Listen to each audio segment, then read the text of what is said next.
Today, we're going to be talking about having space to create results faster. So, a lot of times our brain thinks, no, in order to create the result faster, what we need to do is we just need to keep going and keep going and keep going and keep going.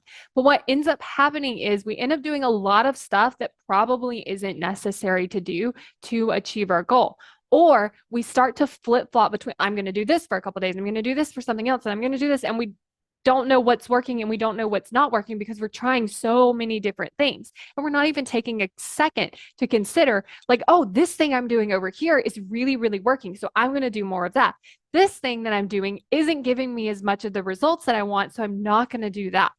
We don't have time to stop and evaluate and adjust according to the data that we're getting because we're not giving ourselves that space. Now, at first, giving yourself the space will probably feel very uncomfortable because your brain is going to be, no, we need to be doing, we need to be moving forward, we need to keep going. And it's, can you sit with that while your brain is doing that?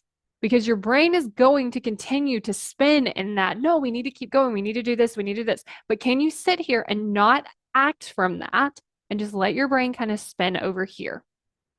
Because if you're able to do that, your brain will start to calm down and it will get a little easier. And then you can start to think more clearly. You can start to think about, what do I want to do? What is working when I look at the data? What are things that I'm enjoying that are also giving me the results that I want? And you can really start to evaluate what's happening. And when you're doing that, you have so much more space. You have space to think, to rest, to recharge.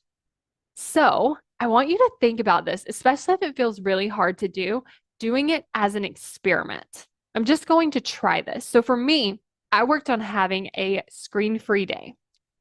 And my brain did all of those things. It wanted to go, no, we need to be doing these things. These things are important. We have to get these things done. This will move us faster. This is slowing us down. Like, it had all of that. I just kind of had to, like, okay, my brain's going to do that over here. And I'm just going to sit here. I'm not going to be on my screens. I'm not going to be checking anything. And then from there, I could sit and really think and explore, but my creativity was so much better. And I ended up planning out an entire class with so much ease, so much flow. Like, it didn't even feel like I was working. It just felt so fun.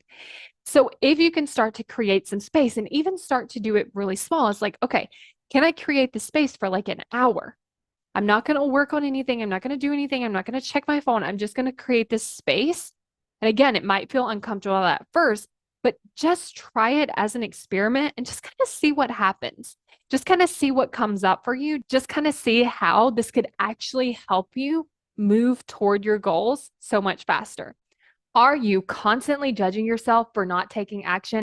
Are you frustrated with yourself because you just don't understand why? Are you really, really mean to yourself when this happens? I find that when we actually understand, why are we showing up this way? Why is our brain working against us? When we can actually understand that, it's so much easier to have more compassion for ourselves because we understand why it's happening instead of just being like frustrated that it's happening. So if you want to have more compassion with yourself because you actually understand what's happening, then go to successbykayla.com to sign up for my free video, Why You Aren't Taking Action. Successbykayla.com to get instant access now.